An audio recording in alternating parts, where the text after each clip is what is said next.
اعوذ باللہ من الشیطان الرجیم، بسم اللہ الرحمن الرحیم۔ الحمد للہ رب العالمین، والصلاة والسلام علی سید المرسلین وخاتم النبیین، اما بعد۔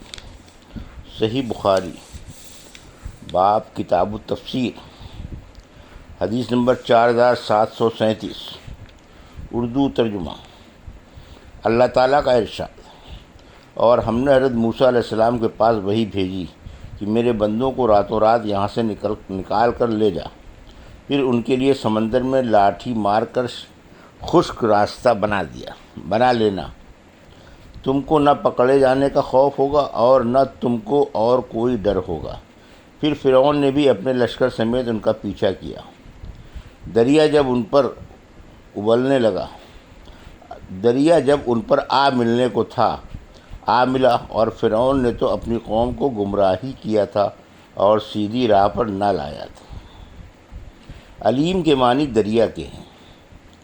مجھ سے یعقوب بن ابراہیم نے بیان کیا، کہا ہم سے روح بن عبادہ نے بیان کیا، کہا ہم سے شعبہ نے بیان کیا، کہا ہم سے ابو بشر نے بیان کیا، ان سے سعید بن جبیر نے، اور ان سے حضرت ابن عباس رضی اللہ عنہ نے بیان کیا کہ جب رسول اللہ صلی اللہ علیہ وسلم مدینہ تشریف لائے تو یہودی عاشورہ کا روزہ رکھتے تھے۔ آن صلی اللہ علیہ وسلم مدینہ تشریف لائے تو یہودی عاشورہ کا روزہ رکھتے تھے۔ آن صلی اللہ علیہ وسلم نے ان سے اس کے متعلق پوچھا تو انہوں نے بتایا کہ اس دن حضرت موسیٰ علیہ السلام نے فرعون پر غلبہ پایا تھا۔ آپ نے اس پر فرمایا کہ پھر ہم اس کے مقابلے میں حضرت موسیٰ علیہ السلام کے زیادہ حقدار ہیں۔ مسلمان تم لوگ بھی اس دن روزہ رکھو۔ پھر آپ صلی اللہ علیہ وسلم نے یہود کو مشابہت سے بچنے کے لیے اس کے ساتھ ایک روزہ اور ملانے کا حکم صادر فرمایا، جواب جو اب بھی مسنون ہے۔ حدیث نمبر 4738، اردو ترجمہ۔ وہ شیطان تم کو جنت سے نہ نکلوا دے، بس تم کم نصیب ہو جاؤ۔ ہم سے قنیبہ نے بیان کیا، انہوں نے کہا ہم سے ایوب بن نجار نے بیان کیا، ان سے یحییٰ بن ابی بکر نے، ان سے ابو سلمہ بن عبد الرحمن، اور ان سے حضرت ابو ہریرہ رضی اللہ عنہ نے بیان کیا کہ رسول کریم صلی اللہ علیہ وسلم نے فرمایا کہ حضرت موسیٰ علیہ السلام نے حضرت آدم علیہ السلام سے بحث کی اور ان سے کہا کہ آپ ہی نے اپنی غلطی کے نتیجے میں انسانوں کو جنت سے نکالا اور مشقت میں ڈالا۔ حضرت آدم علیہ السلام بولے کہ اے موسیٰ، آپ کو اللہ نے اپنی رسالت کے لیے پسند فرمایا اور ہم کلامی شرف بخشا۔ کیا آپ ایک ایسی بات پر مجھے ملامت کرتے ہیں جسے اللہ تعالیٰ نے میری پیدائش سے بھی پہلے میرے لیے مقرر کر دیا تھا؟ رسول کریم صلی اللہ علیہ وسلم نے فرمایا، چنانچہ حضرت آدم علیہ السلام حضرت موسیٰ علیہ السلام پر بحث میں غالب آ گئے۔ حدیث نمبر 4739، سورہ انبیاء کی تفسیر۔ ہم سے محمد بن بشار نے بیان کیا، کہا ہم سے غنزر نے کہا ہم سے شعبہ نے، انہوں نے ابو اسحاق سے سنا کہ میں نے عبد الرحمن بن یزید سے سنا، انہوں نے عبداللہ بن مسعود رضی اللہ عنہ سے، وہ کہتے تھے کہ سورہ بنی اسرائیل اور کہف اور مریم اور طٰہٰ اور انبیاء اگلی بہت فصیح صورتوں میں سے ہیں جو مکے میں اتری تھیں اور میری پرانی یاد کی ہوئی ہیں۔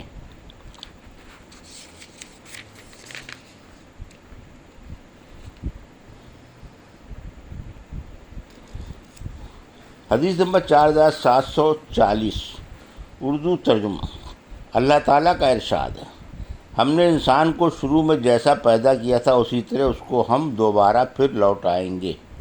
ہم سے سلیمان بن حرب نے بیان کیا، انہوں نے کہا ہم سے شعبہ نے بیان کیا، ان سے مغیرہ بن نعمان نے جو نخعی قبیلے کا ایک بوڑھا تھا، ان سے سعید بن جبیر نے بیان کیا، اور ان سے حضرت عبداللہ بن عباس رضی اللہ عنہ نے بیان کیا کہ نبی کریم صلی اللہ علیہ وسلم نے ایک دن خطبہ سنایا، فرمایا تم قیامت کے دن اللہ کے سامنے ننگے پاؤں ننگے بدن بے ختنہ حشر کیے جاؤ گے، جیسا کہ ارشاد باری تعالیٰ ہے، کما بدانا اولا خلقا نعبدہ وعدا علینا انا کنا فاعلین۔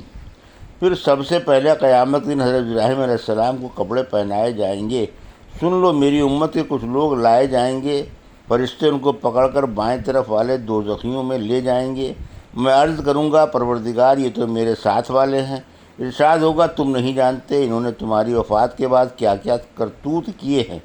اس وقت میں وہی کہوں گا جو اللہ کے نیک بندے حضرت عیسیٰ علیہ السلام نے کہا کہ میں جب تک ان لوگوں میں رہا ان کا حال دیکھتا رہا آخر آیت تک۔ ارشاد ہوگا یہ لوگ اپنی ایڑیوں کے بل اسلام سے پھر گئے جب تو ان سے جدا ہوا۔ حدیث نمبر 4741 سورہ حج کی تفسیر۔ اللہ تعالیٰ کا ارشاد ہے اور لوگ تجھے نشے میں دکھائی دیں گے حالانکہ وہ نشے میں نہ ہوں گے بلکہ اللہ کا عذاب سخت ہے۔ ہم سے عمر بن حفص بن غیاث نے بیان کیا کہا ہم سے ہمارے والد نے بیان کیا کہا ہم سے اعمش نے بیان کیا ان سے ابو صالح نے اور ان سے حضرت ابو سعید خدری رضی اللہ تعالی عنہ نے بیان کیا کہ رسول اللہ صلی اللہ علیہ وسلم نے فرمایا اللہ پاک قیامت کے دن حضرت آدم علیہ السلام سے فرمائے گا اے آدم، وہ عرض کریں گے میں حاضر ہوں اے رب، تیری فرما برداری کے لیے پروردگار آواز سے پکارے گا یا فرشتہ پروردگار کی طرف سے آواز دے گا۔ اللہ حکم دیتا ہے کہ اپنی اولاد میں سے دوزخ کا جتھا کتنا نکالوں؟ حکم ہوگا، راوی نے کہا میں سمجھتا ہوں ہر 1000 آدمیوں میں سے 999 گویا 1000 میں ایک جنتی ہوگا۔ یہ ایسا سخت وقت ہوگا کہ پیٹ والی کا حمل گر جائے گا اور بچہ فکر کے مارے بوڑھا ہو جائے گا، یعنی جو بچپن میں مرا ہو اور تو قیامت کے دن لوگوں کو ایسا دیکھے گا جیسے وہ نشے میں متوالے ہو رہے ہیں، حالانکہ ان کو نشہ نہ ہوگا بلکہ اللہ کا عذاب ایسا سخت ہوگا۔ یہ حدیث جو صحابہ حاضر تھے ان پر سخت گزری، ان کے چہرے مارے ڈر کے بدل گئے۔ اس وقت آقا صلی اللہ علیہ وسلم نے ان کی تسلی کے لیے فرمایا تم اتنا کیوں ڈرتے ہو؟ اگر یاجوج ماجوج کی جو کافر ہیں نسل تم سے ملائی جائے تو ان میں سے 999 کے مقابل تم میں سے ایک آدمی پڑے گا۔ غرض تم لوگ حشر کے دن دوسرے لوگوں کی نسبت جو دوزخی ہوں گے ایسے ہوگے جیسے سفید بیل کے جسم پر ایک بال کالا ہوتا ہے یا جیسے کالے بیل کے جسم پر 1-2 بال سفید ہوتا ہے، اور مجھ کو امید ہے کہ تم لوگ سارے جنتیوں کا 1/4 حصہ ہوگے، باقی 3 حصوں میں اور سب امتیں ہوں گی۔ یہ سن کر ہم نے اللہ اکبر کہا، پھر آپ نے فرمایا نہیں بلکہ تم 1/3 ہوگے۔ ہم نے پھر نعرہ تکبیر بلند کیا، پھر فرمایا نہیں بلکہ آدھا حصہ ہوگے، آدھے حصے میں اور امتیں ہوں گی۔ ہم نے پھر نعرہ تکبیر بلند کیا اور ابو اسامہ نے اعمش سے یوں روایت کیا تر اللہ سکارا وما ہم بسکاری، جیسے مشہور قرات ہے، اور کہا ہر 1000 میں سے 999 نکالو تو ان کی روایت حفص بن غیاث کے موافق ہے، اور جریر بن عبد الحمید اور عیسیٰ بن یونس اور ابو معاویہ نے یوں نقل کیا وتر الناس سکارا وما ہم بسکارا۔ حمزہ اور کسائی کی بھی یہی قرات ہے۔ حدیث نمبر 4742 اردو ترجمہ۔ اللہ تعالیٰ کا ارشاد، یعنی انسانوں میں سے بعض آدمی ایسا بھی ہوتا ہے جو اللہ کی عبادت کنارے پر کھڑا ہو کر یعنی شک و تردد کے ساتھ کرتا ہے، پھر اگر اسے کوئی نفع پہنچ گیا تو وہ اس پر جمع رہا، اور اگر کہیں اس پر کوئی آزمائش آ پڑی تو وہ منہ اٹھا کر واپس چل دیا، یعنی مرتد ہو کر دنیا و آخرت دونوں کو کھو بیٹھا۔ اللہ تعالیٰ کے ارشاد یہی تو ہے، انتہائی گمراہی سے یہی مراد ہے۔ اطرفناہم کے معنی ہم نے ان کی روزی کشادہ کر دی۔ مجھ سے ابراہیم بن حارث نے بیان کیا کہا ہم سے یحییٰ بن ابی بکیر نے کہا ہم سے اسرائیل نے بیان کیا ان سے ابو حسین نے، ان سے سعید بن جبیر نے، اور ان سے ابن عباس رضی اللہ تعالی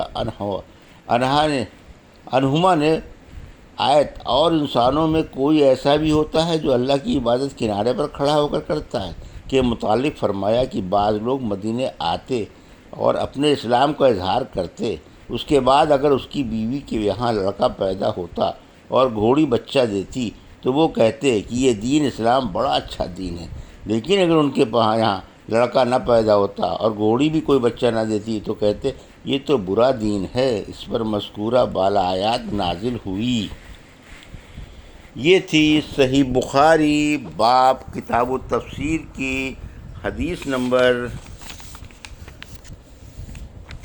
4737 سے 4742 کا اردو ترجمہ جو ابھی آپ نے سماعت فرمایا۔